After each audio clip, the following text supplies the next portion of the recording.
Hi everyone, so welcome back. And इस वाले lecture से हम शुरू करेंगे क्वेश्चन नंबर 33। मतलब क्वेश्चन नंबर 33 से आगे के सारे क्वेश्चन हम इसी लेक्चर में ख़त्म कर देंगे। अब ध्यान देंगे, इस वाले क्वेश्चन से तकरीबन 12 क्वेश्चंस बाकी है आपके। 12 में से 2 से 3 जहाँ तक मैं कराऊंगा, उसमें से 2 और ऐसे हैं, मतलब 12 में से जो आपको अप्लीकेबल नहीं है, वो गलती से प्रिंट भी हुए हैं। एक गलती से हुआ है जो अभी नो मोर अप्लीकेबल है। And the same thing, second thing is एक की इन्फॉर्मेशन थोड़ी सी कम है। तो अकॉर्डिंगली ये 2 क्वेश्चन हम काटेंगे, तो बचे कुछ 7 से 8 क्वेश्चन रहेंगे जो आपको खुद करने पड़ेंगे क्योंकि वो रिपीटेटिव है। सो सबसे पहला होमवर्क मैं आपको देता हूँ, क्वेश्चन नंबर 33। इनके आंसर्स मैं जब आपको दूंगा तो आपको समझ में आ जाएगा, ये काफ़ी इजी क्वेश्चन है, क्वेश्चन नंबर 33। लेकिन 34 जो है थोड़ा सा उसमें दिक्कत है, मतलब प्रॉब्लम जा सकती है, जो हम अभी करेंगे। ध्यान देंगे आप, फटाफट फटाफट अब हम ख़त्म करेंगे सर, बहुत देर से हम ये पूरा का पूरा चैप्टर चलाते आए हैं, ठीक है। ध्यान दो। The following figures are made available to you. Okay, net profits आप देख सकते हो, साल भर का मेरा नेट प्रॉफिट है 18 लाख रुपए। एक सेकंड। उसके बाद इंटरेस्ट देख सकते हो, less interest on secured debentures at 15% per annum, जो कि 1,12,500 का है। उसके नीचे एक अच्छी इन्फॉर्मेशन दी है जो आपको इस क्वेश्चन में सीखने लायक है। ये मार्क करके रखना कि debenture were issued 3 months after the commencement of the year, मतलब साल के शुरू होने के बाद 3 महीने जब खत्म हुए तब डिबेंचर मार्केट में इशू किए गए थे। सो ध्यान दीजिए।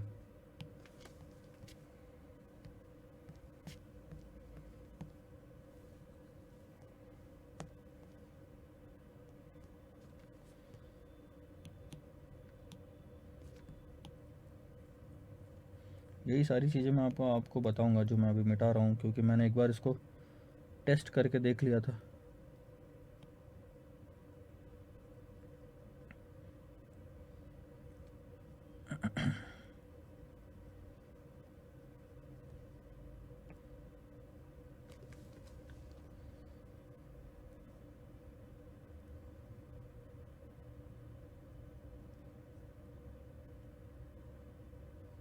सो ध्यान देंगे अब आप। क्वेश्चन में क्या दिया है सर? क्वेश्चन में अगर ये मान लो 1 साल है, तो क्वेश्चन बोलता है कि साल शुरू होने के 3 महीने बाद मार्केट में डेट इशू किए गए थे। ठीक है, आपने डेट यहाँ पे इशू किए और साल खत्म हुआ, तब आप ध्यान से देखोगे तो डेट इशू किए हुए अभी तक सिर्फ 9 महीने हुए हैं। तो इंटरेस्ट जो आप at the end of the year बांटोगे वो कितने महीने का रहेगा, 12 या 9? वो 9 महीने का ही रहेगा, क्योंकि आधे साल तक ही आपने किसी का, सॉरी 9 महीने तक ही आपने किसी का पैसा यूज किया, तो 9 महीने का ही इंटरेस्ट दोगे। तो सर जो आपको क्वेश्चन में दिख रहा है ना, ये 1,12,500, ये 9 महीने का है। ठीक है, और दूसरा अगर आप 15% देखेंगे तो ये 12 महीने का पर एनम लिखा हुआ है। क्वेश्चन में आगे कहीं पे भी डिबेंचर की वैल्यू नहीं दी हुई है कि कितना इशू किया। अब जब हमको वैल्यू नहीं दी होती है तो हम डिबेंचर की वैल्यू कैसे निकालते हैं सर? डेट की value is nothing but the income of debt, यानी कि interest divided by the cost of debt. अब एक रूल सिंपल है सर, अगर ऊपर में इनकम 12 महीने की है तो नीचे में कॉस्ट भी 12 महीने का होना। ऊपर में इनकम 9 महीने की है तो कॉस्ट भी 9 महीने का होना। अब हमको क्या दिया हुआ है सर? हमको दिया हुआ है 1,12,500, और अगर हम ऐसा इस्तेमाल करें 15% से तो आंसर गलत आएगा। अब क्यों? क्योंकि सर 1,12,500 आपको 9 महीने का कॉस्ट दिया हुआ है, मतलब इंटरेस्ट दिया हुआ है कि 9 महीने का इंटरेस्ट पे किया, लेकिन डिवाइड आप पूरे 12 महीने के कॉस्ट से कर रहे हो, जो कि हो जाएगा गलत। तो ऐसे टाइम पे आप एक काम करो, न्यूमरेटर 9 महीने का है, डिनोमिनेटर को भी 9 महीने का कन्वर्ट कर दो, यानी 15% साल भर का है तो 9 महीने का कितना रेट लगेगा। और नहीं तो न्यूमरेटर का इंटरेस्ट बढ़ा दो, बेस सेम कर दो, तो एक्चुअल वैल्यू आपको पता चल जाएगी। सो इसको मैं 2 तरीके से सॉल्व कर सकता हूं। 1,12,000, सर 15% रेट है 12 महीने का, तो 9 महीने का कितना? अगर आप इसको सॉल्व करोगे तो आपको आंसर मिलेगा 10 लाख। दूसरा, दूसरे तरीके से भी 1,12,500 सर 9 महीने का है, तो 12 महीने का कितना? और नीचे में 12 महीने का रेट, तो दोनों 12 महीने के हो गए, इंटरेस्ट भी 12 महीने का और कॉस्ट भी। तो इसका भी आंसर आएगा 10 लाख। किसी भी केस में आंसर सेम आएगा, बस दो अलग अलग तरीके। आगे बढ़े। आपको क्या पता चल गया सर? डेट की वैल्यू पता चल गई। ध्यान दो। अब आप ध्यान दोगे तो नीचे में आपका टोटल आता है 16,87,500। अब उसमें से आप दो चीज़ें माइनस करते हो, income tax at 35% and dividend distribution tax, तो वो आता है टोटल 843,750। उसको माइनस करने के बाद प्रॉफिट आफ्टर टैक्स आता है जो कि इक्विटी शेयर होल्डर वालों के लिए रहता है 843,750। नंबर ऑफ इक्विटी शेयर आपको 1 लाख दिए। एक और चीज़ ध्यान देने वाली बात यहाँ पे, सर नंबर ऑफ शेयर कितने? 1 लाख दिए और एक शेयर की प्राइस कितनी दी है यहाँ पे? 10। तो बुक्स में मेरे पास में इक्विटी कितना होगा? बुक्स वैल्यू, बुक वैल्यू ले रहे हैं अपन, वो भी 10 लाख होगा। कैपिटल मेरे पास कितना है सर? 10 लाख का कैपिटल है ना, 10 रुपये। ठीक है आगे। Market quotation of equity share is 109.70। अगर मार्केट में ये एक शेयर आज मैं बेचने जाऊं तो 109.70 का बिकेगा। ये market price as of now दी हुई है। आगे देखो, the company has accumulated revenue reserves of 12 lakh. Capital structure में एक और चीज ऐड हुई आपकी, रेवेन्यू रिजर्व्स। ये सारा बैलेंस शीट की वो वाली साइड है जहां पे आप कैपिटल लिखते हैं। मैं एक एक करके इकट्ठा करते जा रहा हूँ पूरे क्वेश्चन में से, क्योंकि पूरे क्वेश्चन में कहीं अलग से नहीं दिया हुआ है। तो डेट ले लिया, इक्विटी ले लिया, रिजर्व ले लिया। टोटल अगर आप देखोगे तो आपके पास में कैपिटल कितना है सर? 32 लाख का एग्जिस्टिंग कैपिटल है। ठीक है। The company is examining a project calling for an investment obligation of 10 lakh. Company को 10 लाख रुपए की और ज़रूरत है। अब आई सर बात, अब आती है बात मुद्दे की कि एक्चुअल में क्वेश्चन में पूछा क्या जा रहा है। 32 लाख रुपए आपके पास में है, यानी 32 lakhs rupees you have with you. Now you want to raise 10 lakh rupees more. So after raising 10 lakh rupees आपके पास 32 + 10 यानी कि 42 lakhs रुपीज हो जाएंगे कैपिटल में। नीचे क्या लिखा है? This investment is expected to earn the same rate of return as funds are already earning employed. ध्यान दो, जितना हम अभी कमा रहे हैं उतना ही हम एक्स्ट्रा इन्वेस्टमेंट पे या फंड्स जो रेज करेंगे उस पे कमाएंगे। फंड्स एक्स्ट्रा कितने रेज करने वाले हैं? 10 लाख। उस पे कितना कमाएंगे? जितना अभी कमा रहे हैं। तो अभी कितना कमा रहे हैं ये निकालेंगे। तो वो निकालने के लिए रिटर्न ऑन कैपिटल एम्प्लॉयड, बहुत ही सिंपल, रिटर्न ले लो ऊपर में, कैपिटल एम्प्लॉयड ले लो नीचे में। ये फॉर्मूला है। ठीक है। अब आप पे डिपेंड करता है आप किसका रिटर्न निकालना चाहते हैं। सिर्फ इक्विटी का रिटर्न निकालना चाहते हैं तो रिटर्न भी ऊपर में इक्विटी का रखेंगे, प्रॉफिट आफ्टर टैक्स, नीचे में कैपिटल भी इक्विटी वाला होगा यानी कि इक्विटी प्लस रिजर्व। लेकिन अगर आप दोनों का निकालना चाहते हैं, equity plus reserve plus debt यानी सबका कैपिटल, तो सबका रिटर्न न्यूमरेटर में डालना जरूरी है। और सबका रिटर्न कितना है सर? ये क्वेश्चन में दिया हुआ है, वो है सर 18 लाख रुपए। ठीक है, 18 लाख रुपए। 18 लाख डिवाइडेड बाय 32 lakhs का आपका एग्जिस्टिंग इन्वेस्टमेंट है। So you will see 56.25 is my return on capital employed. जब मैं मिटा रहा था तो आपने देखा होगा वहां पे भी मैंने ये चीज कैलकुलेट की थी। और इतना ही मैं वो 10 लाख रुपए पे कमाऊंगा जो मैं एक्स्ट्रा रेज करने वाला हूं। तो एक चीज मैं लिख के रख लेता हूं, new capital will be 32 lakhs plus 10 lakhs यानी कि 42 lakhs। सो EBIT कितना रहेगा नया वाला? 42 lakhs इंटू 56.25%। निकाल के रख लेते हैं अभी। दैट्स 23,62,500। ठीक है, याद रखेंगे, ये आगे काम आएगा अपन को। आगे बढ़े क्वेश्चन में। देखो अब देखो आपको निकालना क्या क्या है, और यहाँ पे एक जो प्रिंटिंग मिस्टेक हुई है वो आपको सुधारना है। देखो, you are informed that a debt equity ratio, debt ratio होना चाहिए सिर्फ, इसको डेट रेशियो करो, debt ratio higher than 45% will cause the price earnings ratio to come down by 25%।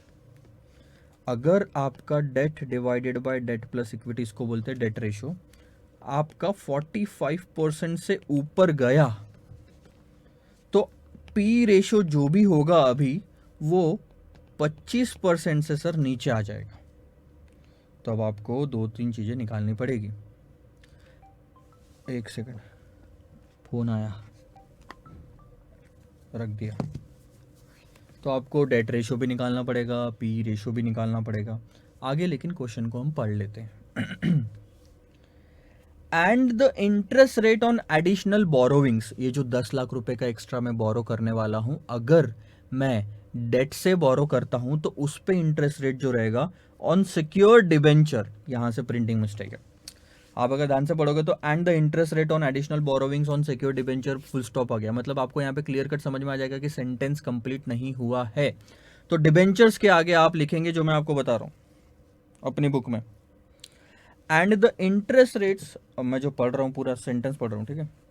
And the interest rate on additional borrowing on secure debentures लिखे, will increase by 300 basis point, 300 basis point, उसको आप ऐसे भी लिख सकते हैं 300 BP, full stop, will increase by 300 basis point. अब मैं आपको मतलब समझा देता हूं। पहले तो 100 बेसिस पॉइंट का 1% होता है, जैसे 100 पैसों का 1 रुपया होता है, वैसे ही 100 बेसिस पॉइंट का 1% होता है। 50 बेसिस पॉइंट का आधा % होता है, 25 बेसिस पॉइंट का 0.25% होता है। सो 300 बेसिस पॉइंट का 3% होगा। आई बात समझ में? अभी हम कितना पे कर रहे हैं सर? अभी हम 15% पे कर रहे हैं ना, 3% से ये बढ़ जाएगा, 300 बेसिस पॉइंट यानी 3, तो नया इंटरेस्ट रेट आपका कितना होगा सर? 18%। ठीक है, अगर डेट रेशियो 45% से ऊपर गया तो दो चीजें होगी, पी रेशियो 25% से गिरेगा और इंटरेस्ट रेट 3% से बढ़ेगा। देखो, you are required to advise the company on the probable price of the equity share. Question क्या पूछ रहा है? इक्विटी शेयर की प्राइस बताओ, अगर हमने एक्स्ट्रा पैसा लोन से उठाया या हमने एक्स्ट्रा पैसा इक्विटी से उठाया। दो ऑप्शन है 10 लाख रुपए उठाने के, या तो डेट से उठा लो या तो इक्विटी से उठा लो। अगर इक्विटी से उठाते हो तो आपका डेट रेशियो 45% के ऊपर नहीं जाएगा, क्योंकि अभी डेट रेशियो है आपका 10 डिवाइडेड बाय 32, जो कि 31.25% आता है। लेकिन अगर और 10 लाख रुपए आपने डेट से उठाया तो 10 + 10 20 डिवाइडेड बाय 42, तब हो जाएगा आपका 47.62%, जो कि 45% से ऊपर जाएगा। ठीक है, दो रास्ते हैं यहाँ पे। अब मैं कुछ कुछ चीज़ें निकाल रहा हूँ, यहाँ पे ध्यान देंगे आप। मार्केट प्राइस निकालनी है अल्टीमेटली। मार्केट प्राइस कैसे निकालेंगे sir? Earning per share multiplied by PE ratio. तो ईपीएस भी निकालना पड़ेगा आपको, पीई रेशो भी निकालना पड़ेगा आपको। सबसे पहले हम निकालते हैं earning per share is equal to earning after tax divided by number of shares. तो ध्यान देंगे, नंबर ऑफ शेयर्स है 1 लाख, और अगर आप बताओगे कि अर्निंग आफ्टर टैक्स कितना है तो मैं लिख लूँगा। तो अगर आप ध्यान दोगे तो अर्निंग आफ्टर टैक्स आपका 8,43,750 आएगा, और अगर आपने ये लिख दिया वहां पे तो आंसर हो जाएगा गलत। ध्यान दो, 843,750 सर क्वेश्चन में दिख रहा है आपको प्रॉफिट आफ्टर टैक्स, लेकिन ये प्रॉफिट आफ्टर टैक्स नहीं है। अर्निंग पर शेयर निकालने के लिए, ईपीएस निकालने के लिए प्रॉफिट नहीं है ये, क्योंकि इसके जस्ट पहले वाले रो में एक गड़बड़ हमने पकड़नी चाहिए, डिविडेंड डिस्ट्रीब्यूशन टैक्स। कभी देखा है अभी तक के इतने सारे क्वेश्चन में डिविडेंड माइनस होते हुए ईपीएस निकालने के पहले, या डिविडेंड डिस्ट्रीब्यूशन टैक्स माइनस होते हुए? नहीं सर, डिविडेंड डिस्ट्रीब्यूशन टैक्स हो या डिविडेंड हो, ये प्रॉफिट आफ्टर टैक्स के बाद माइनस होना चाहिए। यानी ईपीएस इसके पहले निकल जाता है, माइनस करने के पहले निकल जाता है, तो हम माइनस करने के पहले ही निकालेंगे। तो ध्यान दो, 1687,500 आपका ईबीटी है, इसमें से 35% का टैक्स माइनस कर दो।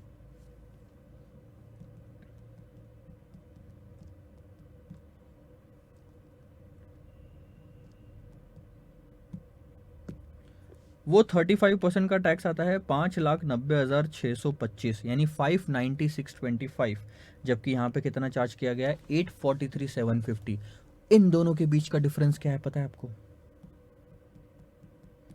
डिविडेंड डिस्ट्रीब्यूशन टैक्स 253,125, ये आपने माइनस नहीं होने देना है। तो यहाँ पे लिखेंगे 1687,500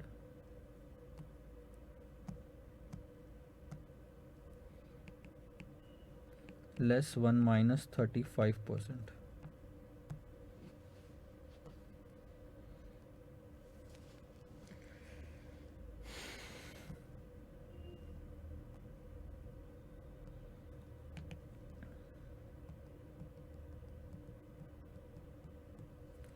$1096,875 डिवाइडेड बाय 1 लाख, ये आंसर आएगा। इसका आंसर आएगा 10.97। ये हो गया ईपीएस। मार्केट प्राइस आपको दी है 109.70। पी रेशियो कैसे निकालते हैं? Price earning multiple, market price divided by EPS. क्या बताता है प्राइस अर्निंग मल्टीपल? ध्यान देंगे, समझाता हूँ कॉन्सेप्ट। मार्केट प्राइस कैसे निकलेगी? P ratio multiplied by EPS. ये जो ईपीएस है, इसको पी रेशियो से अगर मल्टीप्लाई कर दोगे तो क्या आएगा सर? मार्केट प्राइस आएगी। तो पी रेशियो अगर 10 है तो ये बताता है पी रेशियो कि अर्निंग पर शेयर का 10 गुना मार्केट प्राइस आएगी। सो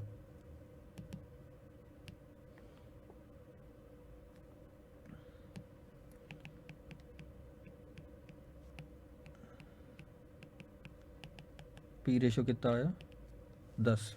ध्यान दो, पी रेशियो 10 है तो आपको क्लियर कट दिख रहा होगा कि ईपीएस के 10 गुना मार्केट प्राइस से चल रही है। जितना भी मैं एक शेयर पे कमा रहा हूं उसके 10 गुना मार्केट में प्राइस चल रही है। आई बात समझ में? सो this is P ratio.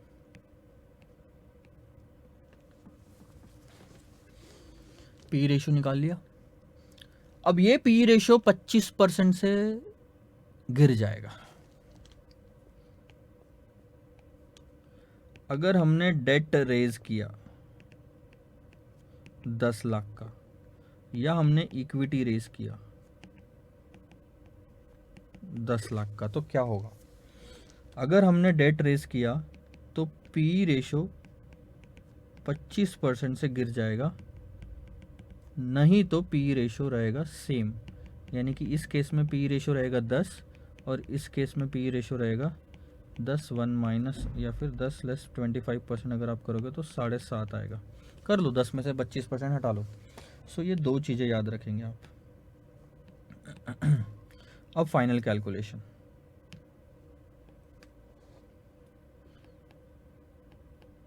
$10 lakh आपने डेट से उठाए या 10 लाख आपने इक्विटी से उठाए।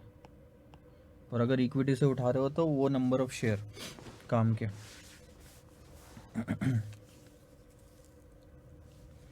ईबीआईटी, नया ईबीआईटी क्या है हमने निकाला था, अगर याद होगा तो आपको 2362,500। अगर आप देखोगे यहाँ पे 2362,500,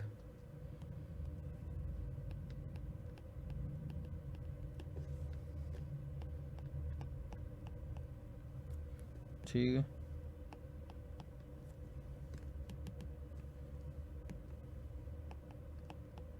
इसमें से हम माइनस करेंगे इंटरेस्ट। एग्जिस्टिंग इंटरेस्ट है सर 1,12,500 का, ये तो वैसे भी माइनस होगा। नहीं, अब तो सर साल भर का माइनस होगा।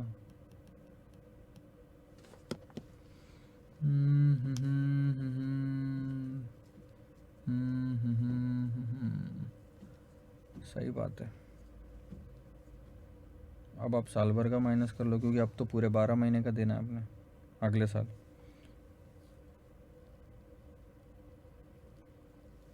एक सेकंड ना, फ़ोन मैं थोड़ा सा उठा लेता हूँ, अर्जेंट है।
हाय, सॉरी, थोड़ा सा मैं रह गया, घर से फ़ोन था, इम्पोर्टेंट था। चलिए अभी हम आगे बढ़ते हैं, अब ध्यान देंगे यहाँ पे। अब जब आपको इंटरेस्ट चार्ज करना है, आवाज़ आ रही है आपको? हेलो हेलो, हाँ। अभी अगर आपको इंटरेस्ट चार्ज करना है तो सर देखो, हम जो निकालने वाले हैं वो अब अगले साल में हम चार्ज करेंगे तो पूरा इंटरेस्ट चार्ज होगा उसके ऊपर में। 9 महीने पिछले साल का था, हम पीछे नहीं जाएंगे, हम आगे जाएंगे। तो मार्केट प्राइसेस जो डिपेंड करती है आगे के कैश फ्लोज पर डिपेंड करती है। तो यहाँ पे इंटरेस्ट पूरा 15% का लगेगा, क्योंकि अब पूरे 12 महीने में उस डिबेंचर को यूज़ करूँगा। 15% 10 लाख जो मेरा पुराना था उस पे हो जाएगा 1,50,000, और नए वाले पे लगेगा 18% से 10 लाख। तो ये हो गया 1,80,000। यहाँ रहेगा सिर्फ 1,50,000, ठीक है। इक्विटी रेज किया तो नया वाला इंटरेस्ट लगना नहीं है वहाँ पे कुछ। कैलकुलेशन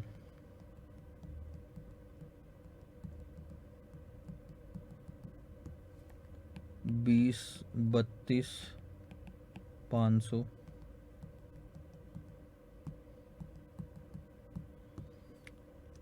22, 1, 2, 500, अब टैक्स माइनस करें सर,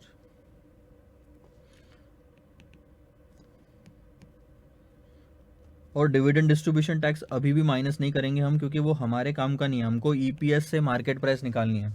सो 35%,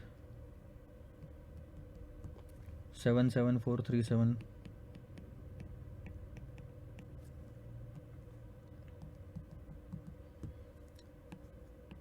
1438,125,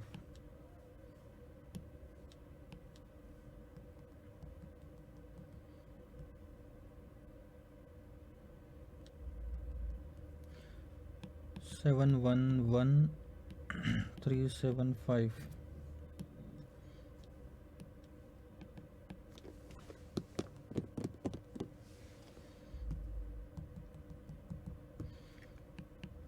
1321,125। तो ये आ गया सर आपका प्रॉफिट आफ्टर टैक्स। अब हम लेंगे नंबर ऑफ शेयर्स। इस केस में सिर्फ 1,00,000 शेयर्स थे, याद होगा आपको। तो ये आ जाएगा 13.211 या 21 आपका ईपीएस। लेकिन इस केस में आपके पास शेयर्स कितने रहेंगे?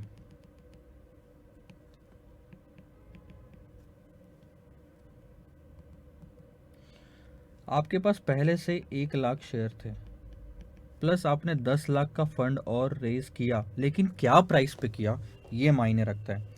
आपने 10 लाख का फंड तो रेज किया, लेकिन क्या प्राइस पे किया? जो उस टाइम पे मार्केट प्राइस चल रही थी, जो कि है 109.70। तो तकरीबन राउंडिंग ऑफ में मैं आपको बताता हूँ कितने शेयर आएंगे। 10 लाख डिवाइड बाई 109.70, ये आपने 9115.77 है, तो हम ले लें 9116। सो 9116 इतने शेयर्स सर मैंने मार्केट में रेज किए, प्लस पहले के 1,00,000, यानी कि 109,116, 1438125, ये मेरा प्रॉफिट आफ्टर टैक्स है। Divided by number of share है मेरे 109,1126, सॉरी 1,09,016 है। तो ये आता है आपका 13.18। सो बहुत ही माइन्यूट सा फर्क आया। लेकिन अगर सिर्फ ईपीएस के बेसिस पे डिसीजन लेना होता, तो हम यहाँ पे डिसीजन लेते कि सर हमको 10 लाख रुपए डेट से रेस करना चाहिए। क्यों डेट से रेस करना चाहिए? क्योंकि ईपीएस ज़्यादा है। एक सेकंड होल्ड करना बस।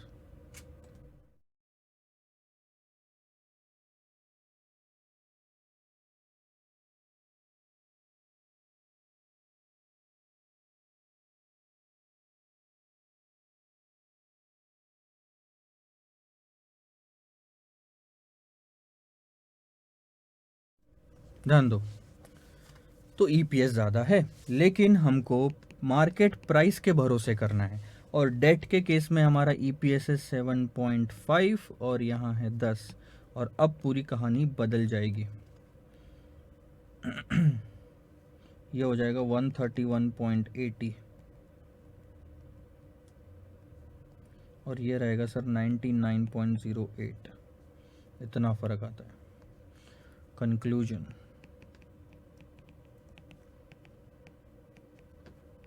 based on market price, company should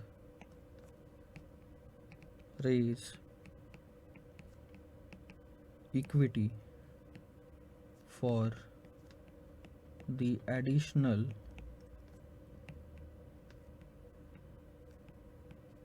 requirement। जमा समझा? थोड़ा सा टाइम लगा, और 2-3 चीज़ें थी, जैसे 9 महीने वाला एक किस्सा था इस क्वेश्चन में, और उसके बाद में डिविडेंड डिस्ट्रीब्यूशन टैक्स था। तो ये 2 चीज़ें काफ़ी इम्पॉर्टेंट है आपके लिए इस क्वेश्चन में समझने के लिए। मार्किंग करके देता हूँ मैं आपको, डिविडेंड डिस्ट्रीब्यूशन टैक्स और आपका ये 9 महीने वाला, ये 2 चीज़ें आप इसमें लिख के रखो, ठीक है? बढ़े आगे।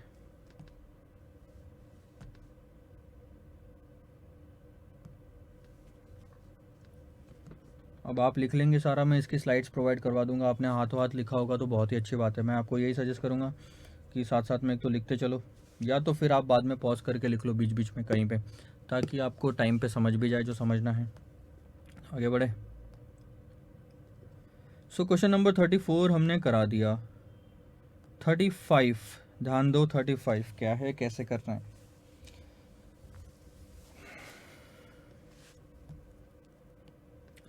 एमपी लिमिटेड को 20 लाख रुपए की जरूरत है, एक्सपांशन करना है सर उसे, और expansion is expected to yield an annual EBIT of 16%। So 20 lakh पे 16% कितना सर, 3.2 लाख रुपए ईबीआईटी होगी। In choosing a financial plan, MP limited has objective of maximising EPS. पिछले क्वेश्चन में मार्केट प्राइस पे डिसीजन लिया था, इस क्वेश्चन में ईपीएस जिसमें ज्यादा होगा उसके बेसिस पे डिसीजन लेंगे, तो यहां पी रेशियो की जरूरत नहीं पड़ेगी। It is considering the possibility of issuing equity share and debt, दो चीजें, इक्विटी शेयर या डेट। सो 2 लाख का, 8 लाख का या 12 लाख का। ध्यान दो सेंटेंस कैसे दिया है, इक्विटी शेयर इशू करेंगे या डेट इशू करेंगे, 2 लाख, 12 लाख, 8 लाख का। यानी कि 20 में से 2 लाख का डेट, 8 लाख का डेट, 12 लाख का डेट आप उठा सकते हो। उसके बाद जो बचा हुआ पैसा है वो इक्विटी से रहेगा। सो वो इस तरह से आएगा। 3 प्लान है आपके पास में इक्विटी डेट के, 2, 8, 12। तो इस केस में 18, 12 और 8, ये ऐसा बनेगा 20 लाख का। द करंट मार्केट प्राइस पर शेयर इज ₹50। तो ये जो इक्विटी उठा रहे हो ना आप, ये 50 रुपए के हिसाब से उठाओगे। 8 lakh by 50,000 will give you the 50 रुपए will give you the number of share. 12 lakh divide by 50 रुपए will give you the number of share. And it is expected to drop to 40 if the funds are borrowed in excess of 10 lakh.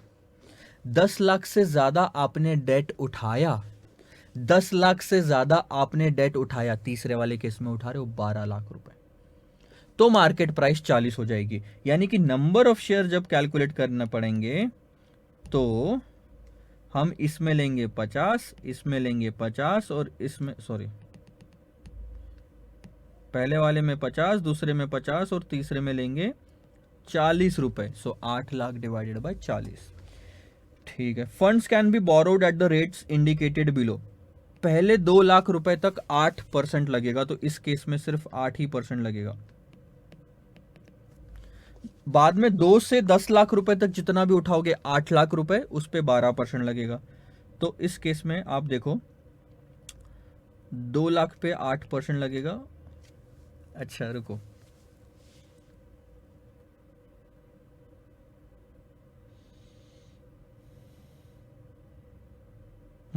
Over 2 lakh है। सो इस case में 8 और 12% लगेगा। 8% लगेगा 2 लाख पे, बाकी के जो 6 लाख बचे, टोटल कितना उठाना है डेट आपको दूसरे केस में, 8 लाख। 8 में से 2 लाख पे 8% और बाकी जो 6 लाख बचा उस पे 12%। और यहाँ पे आएगा 8% 2 लाख पे, बाकी 8 लाख पे 12%। सो 8 और 2 10 लाख हो गए, 2 लाख और बचे, वो 18%। टैक्स रेट है आपको 40। ठीक है। Required determine the EPS for the 3 financing alternatives. क्या करना है सर, 3 अलग अलग ऑल्टरनेटिव पे ईपीएस निकालना है। जैसे हमने लास्ट वाले क्वेश्चन में 2 टेबल, पूरा टेबल बनाया, 2 प्लान लिए, ऐसे कहानी शुरू कर दो, ईपीएस आ जाएगा। सो ये सारा आप लेंगे होमवर्क में, कोई एक्स्ट्रा चीज़ नहीं है, जितनी थी मैंने बता दिया आपको इसी क्वेश्चन में। 36 में देखो कंपनी का कैपिटल स्ट्रक्चर दिया हुआ है कि इक्विटी शेयर हमारे पास 20 लाख के, रिटेन अर्निंग 10 लाख के है, प्रेफरेंस शेयर 12, डिबेंचर 8, टोटल मिला के हमारे पास 50 लाख है। अब company earns 12% on it's capital, तो 50 लाख पे 12% अगर आप देखोगे तो 6 लाख रुपए का ईबीआईटी आएगा। यहाँ से आप शुरू करोगे नीचे नीचे, ठीक है। The income tax rate is 40%, interest minus करने के बाद में 7% का आप जो भी पैसा आएगा 6 लाख में से उस पर टैक्स लगा दोगे। Requires a sum of 25 lakh रुपए और चाहिए। अब ये 25 लाख रुपए के लिए नीचे ऑल्टरनेटिव 3 तरह के दिए गए हैं कि आप 20 लाख इक्विटी शेयर इशू कर लो 25 रुपए पे, सॉरी 20,000 इक्विटी शेयर इशू कर लो 25 रुपए पे, तो कितने होंगे, क्या दिया इन्होंने, अच्छा एट अ प्रीमियम ऑफ 25। अभी मार्केट प्राइस कितनी है,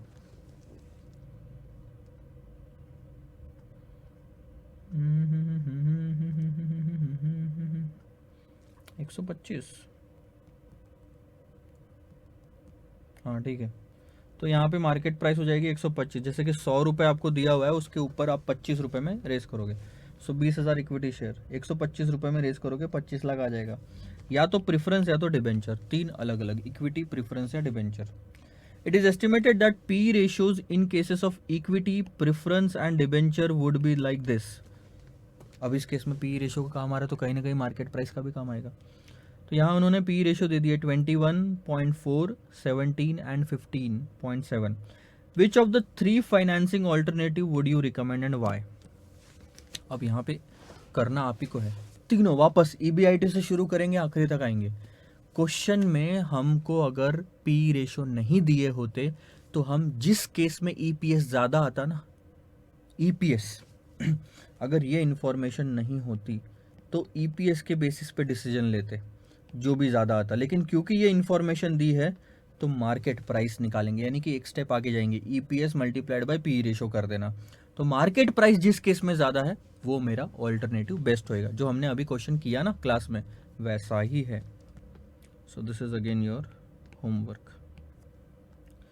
इधर आओ, 37 देखो। पानी पी लेता हूँ यार, बहुत देर हो गई ना।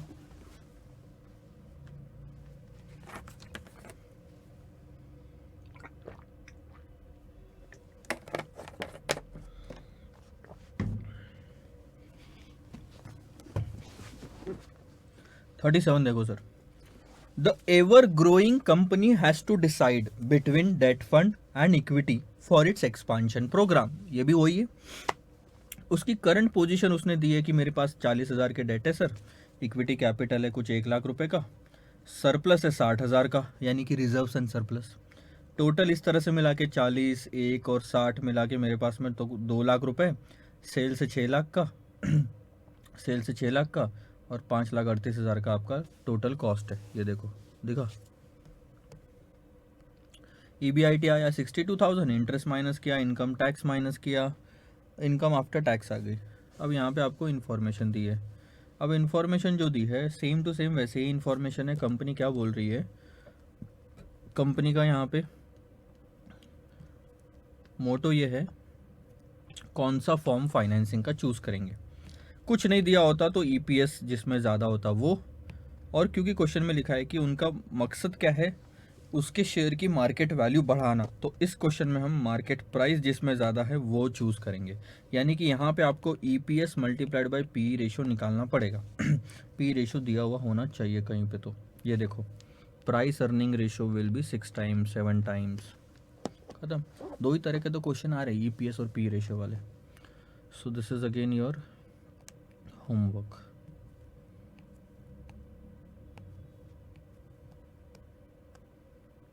अच्छा, 38 नंबर का क्वेश्चन आप हटा दो, it is not applicable to you. ये मैंने देखा था तो बाद में बता दिया, ये बहुत ही साल पुराना है, 1997 है 98 है पता नहीं, तब P2 P1 ऐसा हुआ करता था। उसमें सिलेबस भी थोड़ा अलग था फाइनेंशियल मैनेजमेंट में।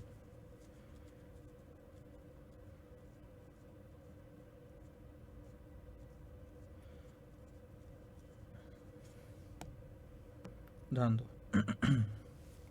अब आते हैं सर 39 पे और ये हम सॉल्व करेंगे, and this is going to be the last question that we are solving.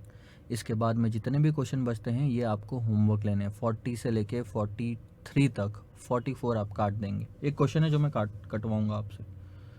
सो पढ़े बढ़े आगे।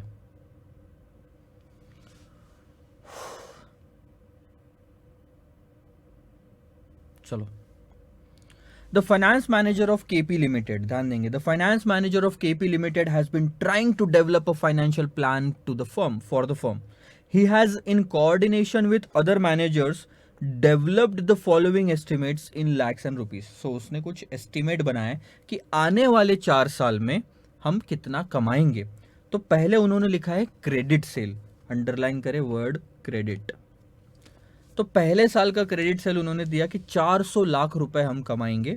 उसके बाद it will increase by 20% over previous year. So 20% over previous year ये इंक्रीज होगा। फिर तीसरा जो है increase by 25% over previous year, फिर increase by 40% over previous year, ऐसे करके 4 साल का सेल है।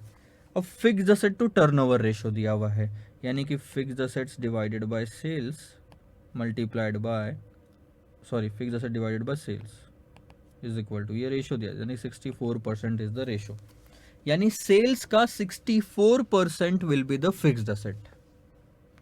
क्या मैं 400 जो भी 400 का सेल है उस पर 64% लगाऊंगा तो फिक्स्ड असेट आएगा?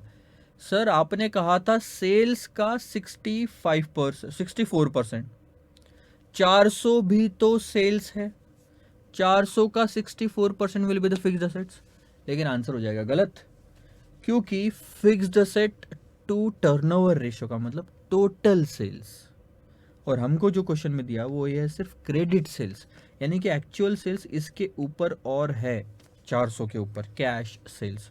इसलिए मैंने यहाँ पे आपको वर्किंग करके नहीं बताया कि आंसर कितना आएगा। 400 पे 20% डाल के 480 लिख सकता था, लेकिन वो क्रेडिट सेल ही कहलाएगा। ठीक है। In addition for planning purpose, अच्छा फिक्स्ड असेट टर्नओवर रेशियो का आपको दे दिया कि हर साल कितना रहेगा। सेल्स का 64% will be the fixed assets, sales का 56% will be the fixed assets, sales का 48% will be the fixed assets and sales का 40% will be the fixed assets. In addition, for planning purposes, he has made the following estimates and assumptions about other results. Operating cost करना, उसको ratio मत रखो। Operating cost is 60%, जो भी आपका sales होगा sir उसका 60% will be the expenses. Cash sales जो है that will be 20% of the total sales. अब यहां से अंदाजा लग जाएगा, टोटल सेल अगर 100 है उसमें से कैश सेल 20 है तो क्रेडिट कितना हुआ?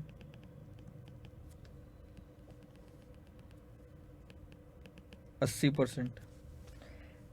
सर क्रेडिट सेल हुआ 80%, यानी हमको जो ये 400 दिया हुआ है ये है 80%, तो टोटल सेल्स जो है वो आएगा 500, 400 बाय 80%। 500 पे नेक्स्ट ईयर का सेल हो जाएगा आपका 600, 500 पे 20% बढ़ गया, 600 पे 25% बढ़ेगा, यानी कि हो जाएगा 750, और इस पे 40% बढ़ेगा, यानी कि हो जाएगा 1050। ये मेरा टोटल सेल्स रहेगा, उसमें से कैश सेल्स 20% और credit 80। Return on sales after taxes will be 10%, this is profit after tax, sales का सीधा 10% ले लेना। Dividend pay out ratio will be 68%, 68% किसका सर? प्रॉफिट आफ्टर टैक्स का 68% आप बांट दोगे, बचेगा क्या सर? रिटेन्ड अर्निंग, कितना? 32%, ये जाएगा बैलेंस शीट में। Turnover times based, debtors velocity is 3 months, इसका मतलब समझो 3 महीने जितना सेल्स डेटर्स में बैलेंस रहेगा, साल भर का सेल्स है 500 डिवाइड किया 12 से तो आया 1 महीना, यानी 1 महीने का सेल्स कितना, मल्टीप्लाइड बाय आपने किया 3 तो पता चला 3 महीने का सेल कितना, और इतना ही डेटर्स में बैलेंस रहेगा। क्या मैंने जो सेंटेंस बोला वो सही है? सोचो। सर गलत है, क्योंकि डेटर्स में क्रेडिट सेल्स का बैलेंस जाता है, तो 500 से 12 को डिवाइड करना विल बी रॉन्ग, आपको सर 400 से 12 को डिवाइड करना पड़ेगा और 3 से मल्टीप्लाई करना पड़ेगा। This is debtors velocity. ठीक है, 1 सेकंड होल्ड करें।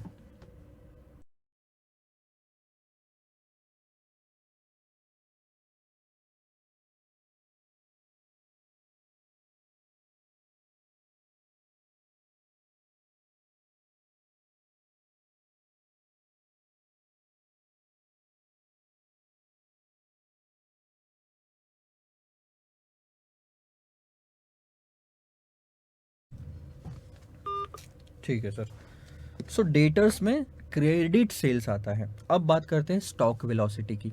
स्टॉक में आता है सर पूरा आपका कॉस्ट ऑफ गुड्स सोल्ड, जो कि आपका ऑपरेटिंग कॉस्ट।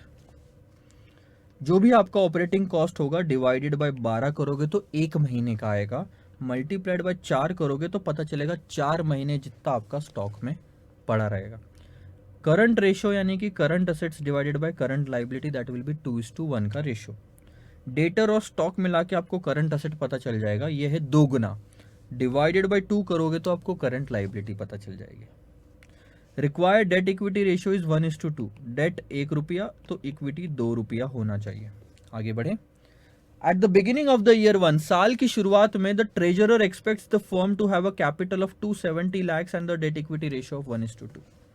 270 लाख सर 2 लोगों में बटेंगे, डेट में बटेगा, इक्विटी में बटेगा। हर 3 रुपए में 1 रुपया डेट का, 2 रुपया इक्विटी का। सो 270 बाय 3 करोगे 90, मल्टीप्लाइड बाय 1 तो 90 लाख रुपए हो गए डेट के, और मल्टीप्लाइड बाय 2 यानी 90 इंटू 2 180 लाख इक्विटी शुरुआत में। आगे देखो रिक्वायर्ड, चलो कहानी खत्म हुई। थोड़ा सा ये डिफिकल्ट क्वेश्चन है ना आपका, कैसे डिफिकल्ट है ये भी बताता हूँ।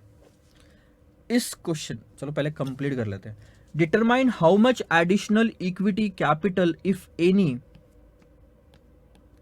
The firm will have to issue each year, चारों साल में हर साल कितना एक्स्ट्रा कैपिटल इशू करना पड़ेगा अगर फाइनेंस मैनेजर एस्टिमेट करता है और अजम्पशंस करता है जो भी वो सही निकला तो। 4 साल के एस्टिमेट्स को सही निकले तो हर साल डेट इक्विटी आपको 2:1 के रेशो में, 1:2 के रेशो में मेंटेन करना है। तो जो भी बैलेंस लगेगा आपको रेस करना पड़ेगा इक्विटी। तो कितना इक्विटी रेस करना पड़ेगा ये क्वेश्चन आपसे पूछ रहा है। ठीक है सर, कहाँ से शुरू करेंगे, कहाँ तक जाएंगे, सब आपने देखना है अब।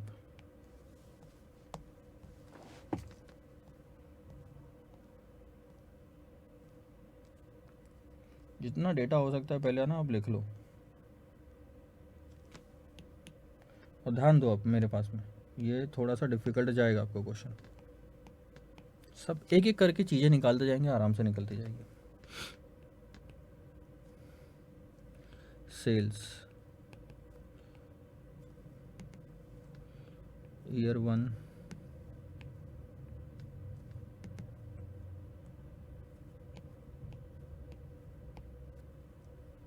सेल्स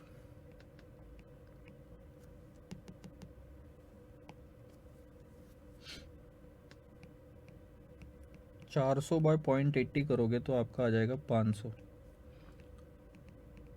500 मल्टीप्लाइड बाय 20, 1.20 यानी 20% बढ़ाओगे 600। 600 मल्टीप्लाइड बाय 1.25 750, और 750 मल्टीप्लाइड बाय 1 पॉइंट कितना बोला है,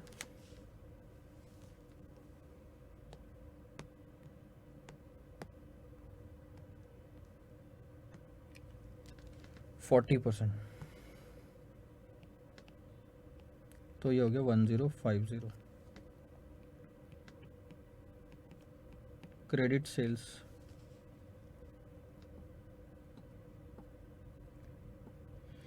सेल्स भी ऐसे आएगा, 80% ले लो ऊपर का सीधा सीधा।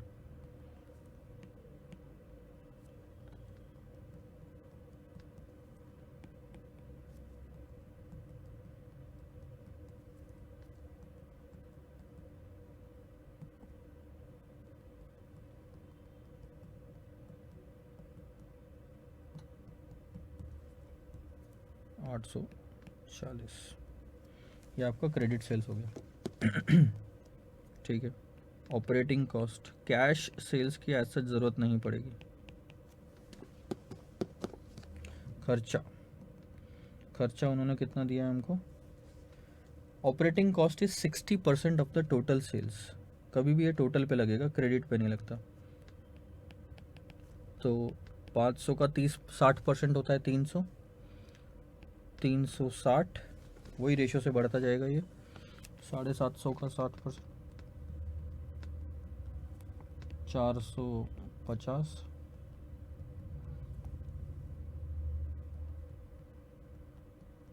630।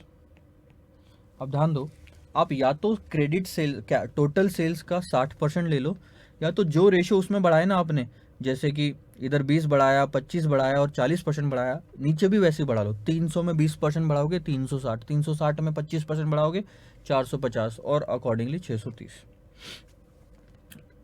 Earning after tax. अच्छा, इसमें डेट वगैरह का क्या रेशियो क्या है? डेट का कोई परसेंटेज वगैरह नहीं है, मतलब इंटरेस्ट का कोई लेना देना नहीं है अपन को इस क्वेश्चन में, है ना? सही है सर, ये बेस्ट है, ठीक है। फिक्स्ड एसेट का क्या करेंगे? पगले करेंगे, ठीक है, देखते हैं। अब आफ्टर टैक्स सेल्स ले लेते हैं यार। अर्निंग आफ्टर टैक्स कितना बोला उन्होंने? 10%। तो 50, 60, 75, 105। डिविडेंड पे आउट रेशो, कितना डिविडेंड हम बांट रहे हैं? 68%। तो इसका 68% बांट दो, 34, 40.8, 51,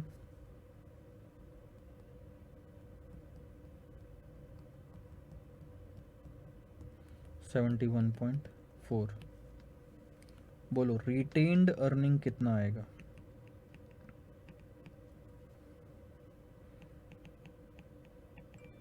बैलेंस जो बचा है 16, 19.2, 24, 33 सर ये सारा रिटेन्ड अर्निंग्स में चला जाएगा, ठीक है। अब लेते हैं हम फिक्स्ड एसेट, ले लो, या फिक्स्ड एसेट्स ना लेते हुए करंट असेट्स में डेटर्स ले लेते हैं। हर साल का डेटर्स कितना रहेगा? डेटर्स ध्यान दो, बहुत ही सिंपल। क्रेडिट सेल्स, मैं यहाँ पे लिख देता हूँ, credit sales divided by 12 multiplied by 3, 3 महीने का है ना। डेटर्स वेलोसिटी, 3 महीने जितना सेल्स मेरा डेटर्स में बैलेंस रहेगा। साल भर का अगर सेल्स इतना है तो 12 से डिवाइड करोगे 1 महीने का आएगा, मल्टीप्लाइड बाय 3 करोगे 3 महीने का आएगा। ये 3 महीने का डाल दो इसके अंदर में, और क्रेडिट सेल्स, ठीक है। सो इसलिए मैंने क्रेडिट अलग से लिखा है। 400 डिवाइडेड बाय 12 मल्टीप्लाइड, अच्छा 3/12 कितना है यार? 25%, यानी हर एक का 25% लेंगे।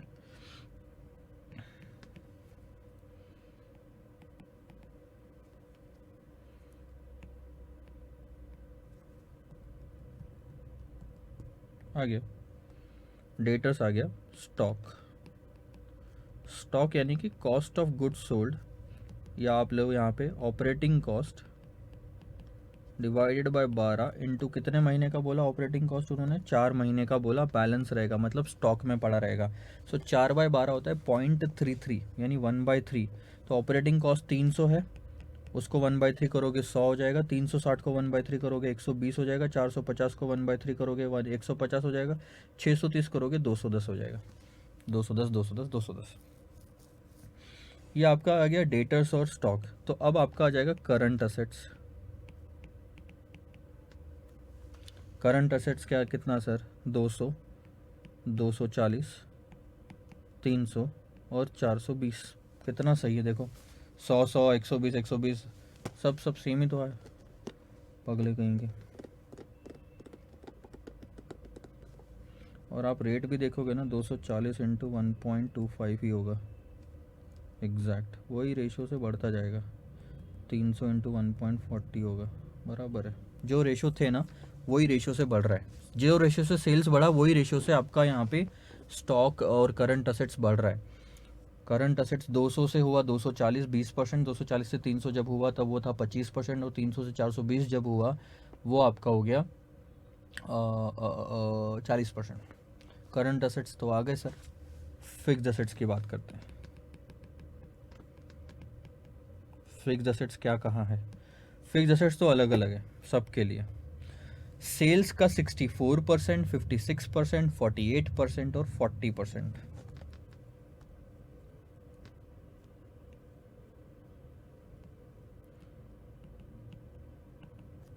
500 का 64,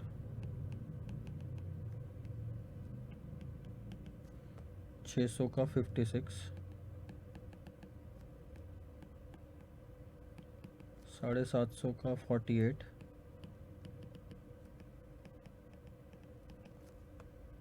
40 निकाल लो। बैलेंस शीट दिमाग में लाओ। असेट साइड में दो चीज़ें होती है, फिक्स्ड एसेट्स और करंट एसेट्स। करंट एसेट्स निकाल चुके, फिक्स्ड एसेट निकालो तो एक साइड पूरी कंप्लीट हो जाएगी, राइट?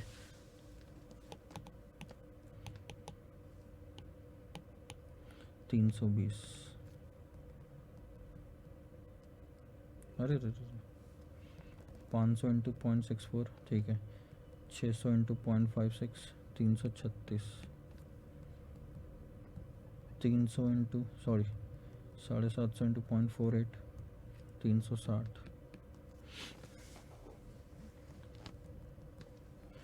1050 इंटू 0.40, 420। टोटल कर लो, ये आ जाएंगे आपके टोटल असेट्स। 520, 3 2 576, 660, 840। एक साइड पूरी कंप्लीट हो गई। अब दूसरी साइड लाइबिलिटी में चलते हैं, करंट लाइबिलिटी से। करंट लाइबिलिटी इसमें से हम करेंगे माइनस। और करंट लाइबिलिटी में हमारा करंट रेशो क्या था? करंट रेशो हमारा क्या था, ध्यान दो। करंट रेशो है सर 2:1। करंट असेट्स दोगुना होना चाहिए करंट लाइबिलिटी के, यानी जो भी हमको करंट असेट्स दिए हुए हैं ये 2 टाइम्स है। तो करंट असेट्स डिवाइडेड बाय 2। 200 का करंट असेट्स है 100, 240 है 120, 300 है 150, 420 है 210। अब ये आता है, क्या आता है? Total assets. टोटल असेट्स आपकी, अगर ये पूरी बैलेंस शीट दी है, इधर साइड में टोटल असेट्स है, उधर साइड में कैपिटल और लाइबिलिटी होती। लाइबिलिटी में से टोटल असेट्स में से लाइबिलिटी माइनस कर दो, टोटल असेट्स में से लाइबिलिटी माइनस कर दो, ऊपर वाला पार्ट बाकी रहता है, यानी कि कैपिटल। ये आ गया 420,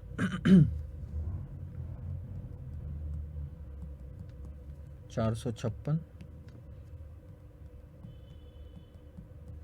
510, 630। एक सेकंड।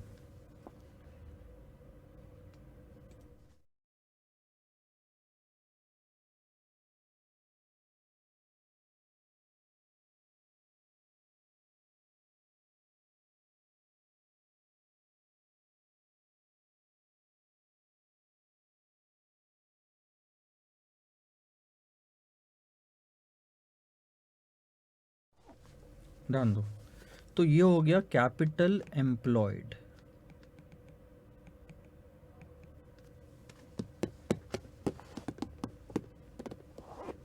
यानी कि सर ध्यान देंगे, कैपिटल एम्प्लॉयड में आता है इक्विटी, रिजर्व्स एंड सरप्लस और डेट।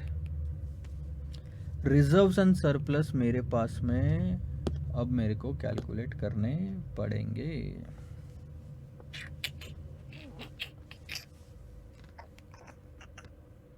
एक सेकंड। हाँ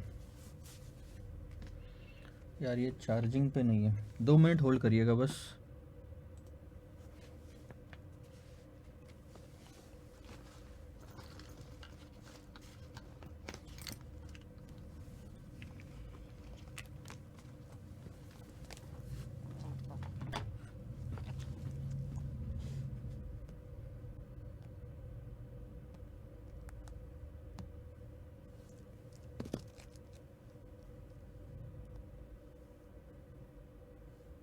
एक सेकंड।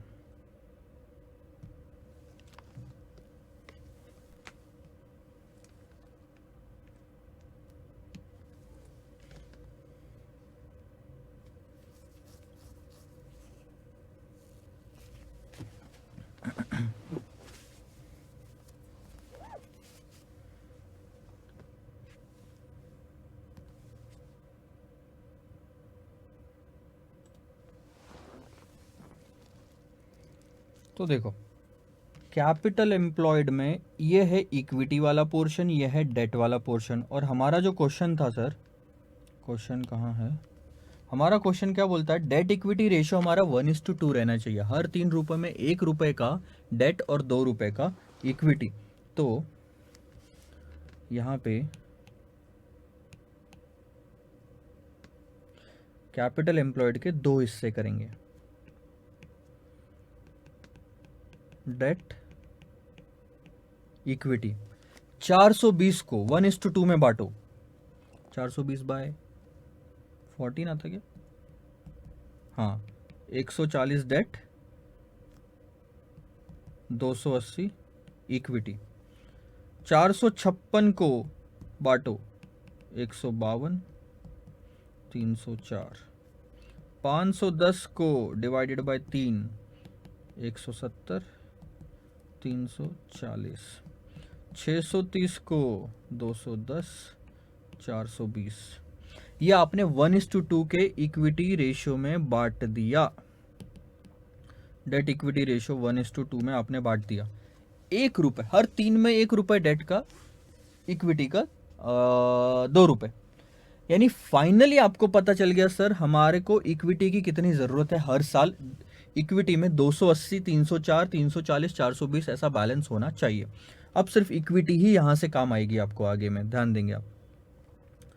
ईयर 0, 1, 2, 3, 4, क्योंकि 0 से हम शुरू कर रहे हैं। इक्विटी हमने स्टार्टिंग में जो ली थी, या 0 मत लो, 0 नहीं भी लोगे तो कोई दिक्कत नहीं है। ओपनिंग प्लस रिजर्व्स, क्या क्या आएगा यहाँ पे? ओपनिंग कितनी थी प्लस रिजर्व्स टोटल, ठीक है। ओपनिंग थी हमारे पास में, ओपनिंग कहाँ से बताऊँ अब आपको, अगर आपको याद होगा यहाँ पे क्वेश्चन ने लिखा था 270 लाख सर हमारे पास में ओपनिंग होगी टोटल कैपिटल की। अब 270 में से मैंने आपको यहाँ पे कैलकुलेट करके दिया था कि इक्विटी होगा 180, डेट होगा 90, क्योंकि रेशियो मेंटेन करना है, ठीक है। तो इक्विटी होगा 180, 270 डिवाइडेड बाय 3 × 2, इक्विटी होगा 180 स्टार्टिंग में, बिगिनिंग में। और उस साल हमने कितना कमाया? रिजर्व्स एंड सरप्लस, यानी कि ये आपका आएगा यहां से, रिटेन्ड अर्निंग से। उस साल हमने कमाया जो वहां से लेंगे अब हम, जो कि है 16,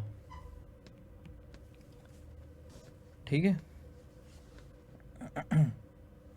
यानी कि अब हमारे पास साल के अंत में 196 तो हो गए, ठीक है।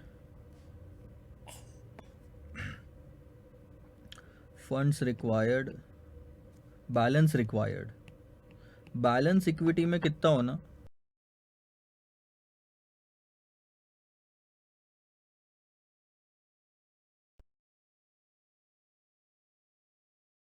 और कितना इक्विटी टू बी रेज्ड कर देता हूं मैं।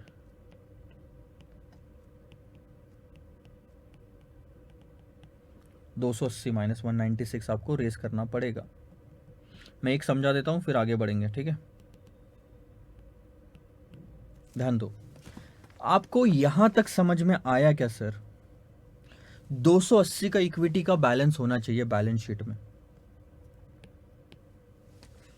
एक साल का समझा देता हूं। ये है हमारी बैलेंस शीट। यहाँ होते हैं fixed assets, current liability, equity, reserves and surplus और डेट। ये इक्विटी मान के चलो। हमने पहले साल का फिक्स्ड असेट्स निकाला, अगर आपको ध्यान होगा तो कहाँ है? 320, देख रहे हो? ये यहाँ रहा। फिक्स्ड असेट से 320, करंट असेट से 200, मानते हो? तो चलो मैंने लिख लिया, तो कितना हो गया? 520। करंट लाइबिलिटी करंट असेट्स के आधे होनी चाहिए, 100, यानी कि हो गया 520। अब मुझे बताओ ये बैलेंस कितना आना चाहिए ताकि बैलेंस शीट टैली हो? 420। 420 में से डेट कितना? 1:3, मतलब डेट और इक्विटी का रेशियो कितना? 1 रुपए डेट तो 2 रुपए इक्विटी। तो वो ऐसा आएगा क्या? 140 और 280 करके देखो टोटल। तो आपकी बैलेंस शीट मैच हो रही है, हर चीज़ मैच हो रही है यहाँ पे, बैलेंस शीट की टोटल भी मैच हो रही है, डेट इक्विटी रेशियो भी आपका 1:2 का आ रहा है, क्योंकि 420 को आपने 1 और 3 2 में बांट दिया। 420/3 करोगे, 420/3 इंटू 1 करोगे तो डेट आएगा, 420/3 इंटू 2 करोगे तो इक्विटी आएगा। तो मैंने 2 किया, 280। तो ये 280 कहाँ से आया समझा क्या? दूसरे साल भी यही किया, तीसरे साल भी यही किया, चौथे साल भी यही किया, तो ये वाली फिगर आई। अब आपको समझा क्या ये फिगर कहाँ से आई? अब बात क्या है सर, देखो 280 का बैलेंस चाहिए ना साल के अंत में, 280 का तो बैलेंस चाहिए। जब हमने, अब आपको ये समझ में आया क्या, इक्विटी में 280 का बैलेंस चाहिए पहले साल। मैं आपको यहां से लिख के समझाता हूं ऐसा। पहले साल इक्विटी में 280 का बैलेंस चाहिए, दूसरे साल 304 340,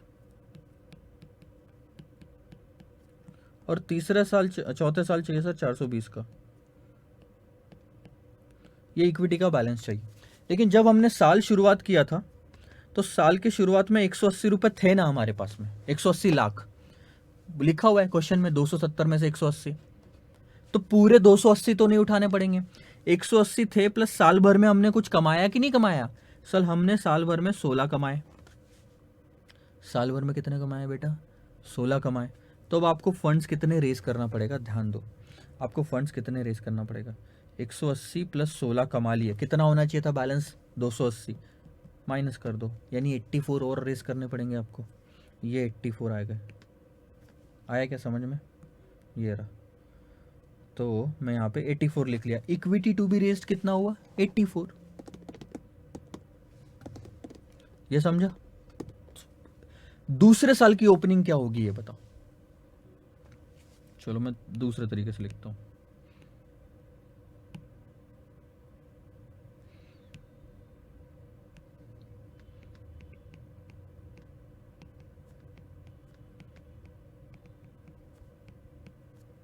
ये है आपकी बैलेंसिंग फिगर, और क्लोजिंग बैलेंस कितना होना चाहिए? 280। अब उतना ही है, 196 प्लस 84। अब ये चली जाएगी ओपनिंग में दूसरे साल। दूसरे साल का हमने कितना पैसा कमाया सर? रिजर्व्स एंड सरप्लस देखो, 19.20, तो टोटल हो जाएगा आपका 299.2। लेकिन हमको सर दूसरे साल बैलेंस कितना चाहिए था? 304 का, 304 का बैलेंस चाहिए। तो balancing figure will be the funds you need to raise 4.8, बहुत कम। फिर तीसरे साल 304 ओपनिंग, कमाया कितना? 24, तो हो गया 328। लेकिन बैलेंस कितना चाहिए? 340। तो रेस कितना करेंगे? Balancing figure 12।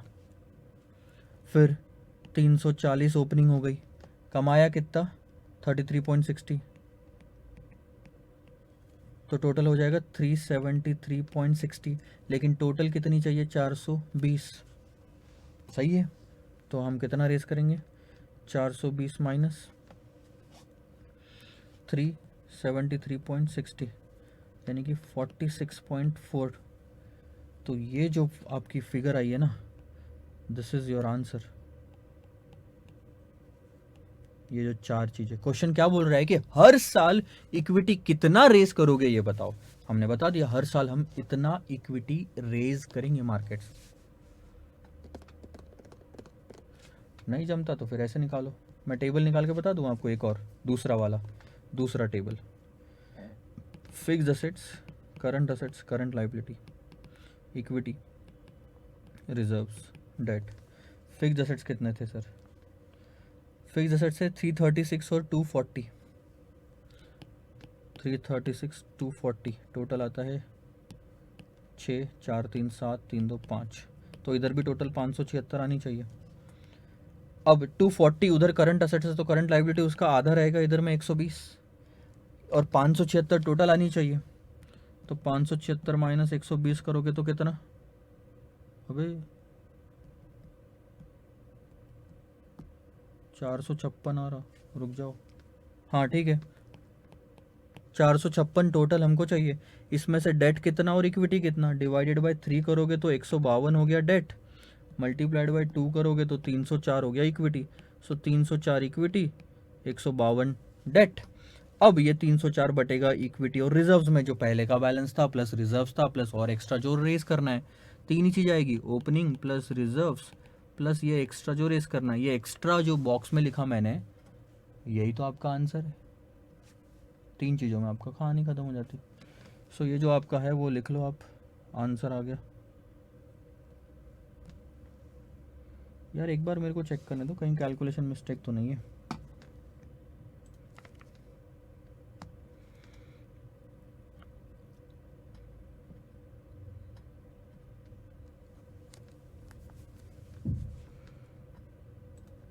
चलो कोई बात नहीं।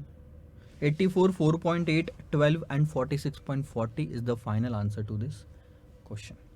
स्लाइड्स मिल जाएगी आपको, स्लाइड से आप आंसर लिख लेना। इसके नीचे का सारा रफ है।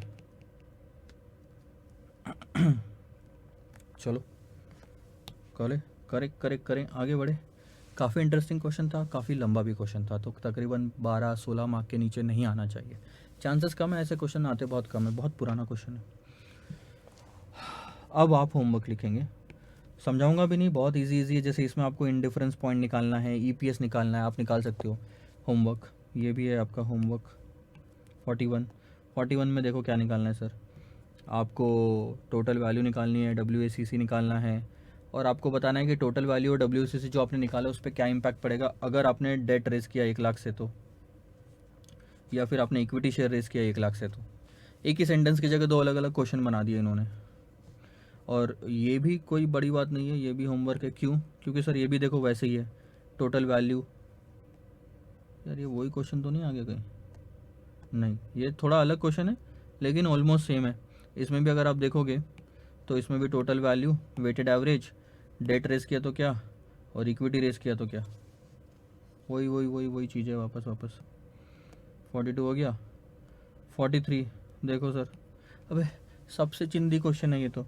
Determine optimal debt equity mix for the company by calculating the composite cost of capital. WACC निकालो, KD multiplied by weight, KE multiplied by weight. KD को आफ्टर टैक्स कर लेना, टैक्स का रेट दिया हुआ है तो, नहीं दिया हुआ है तो छोड़ दो। तो ये WACC आ गया, सबका WACC निकालो और कौन सा ऑप्शन प्रेफर करोगे ये बताओ। तो उसमें जिसका भी कॉस्ट कम आएगा, WACC कम आएगा, वो ऑप्शन प्रेफर करेंगे। आपका 1 2 3 4 5 6 7 ये वाला जो है ना ऑप्शन आएगा, फाइनल आंसर 5वां लिख के रख लो। और क्वेश्चन नंबर 44 को मार दो क्रॉस, क्योंकि इसमें ना इन्फॉर्मेशन प्रॉपर नहीं है। And this is not basically, sorry information वाला तो पुराना था, दिस इज़ नॉट आर्बिट्राज वाला, अभी आपके सिलेबस में नहीं है, बहुत पुराना क्वेश्चन है। So with this we end the entire chapter. जो एक दो क्वेश्चन थे जो इंपॉर्टेंट थे, जो मैंने आपको करवाए, और उसके बाद काफ़ी सारे क्वेश्चन वापस रिपीट। EPS कैलकुलेट करो, इंडिफरेंस पॉइंट कैलकुलेट करो, वैल्यू ऑफ द कंपनी कैसा आता है सर, उसकी earning divided by cost of capital. Value of the debt, उसकी earning interest divided by cost of debt. Value of the equity, dividend या earning after tax divided by cost of equity. Same WACC कैसे निकालते हैं, cost of capital में already पढ़ा था, वैसे निकालना है। तो सारे के सारे क्वेश्चन यहाँ पे कवर अप हो जाते हैं। स्लाइड्स जो है, जो होमवर्क मैंने आपको दिया है, उसका मैं थोड़ा टाइम लगेगा आपको स्लाइड्स पहुँचाने में, तो आप ट्राई करके रखो, आप आंसर नोट करके रखो, या तो फिर आप थोड़े टाइम बाद में ये होमवर्क करना, मैं आपको स्लाइड्स पहुंचा दूंगा, कॉस्ट ऑफ कैपिटल की भी और कैपिटल स्ट्रक्चर की भी और आने वाले सारे चैप्टर्स की भी। सो थोड़ा सा सब्र रखें, क्योंकि ये जब वीडियोस फाइनल होते हैं उसमें से ही स्लाइड्स निकाल के फिर आपको दी जाएगी ना सर। ठीक है, चले सर, फिर अभी हम लेते हैं विदा कैपिटल स्ट्रक्चर वाले चैप्टर से। आप पूरा पढ़िए, समझिए। आधे क्वेश्चन आपको होमवर्क दिए हैं, आधे मैंने खुद कराए हैं। प्रैक्टिस भी इनफ हो जाएगी, कॉन्सेप्ट भी सारे कवर कर लिए, थ्योरी भी हमने पूरी स्टार्टिंग में कवर कर लिया। आई डोंट थिंक सो कि इसके आगे और कुछ अभी बचता है।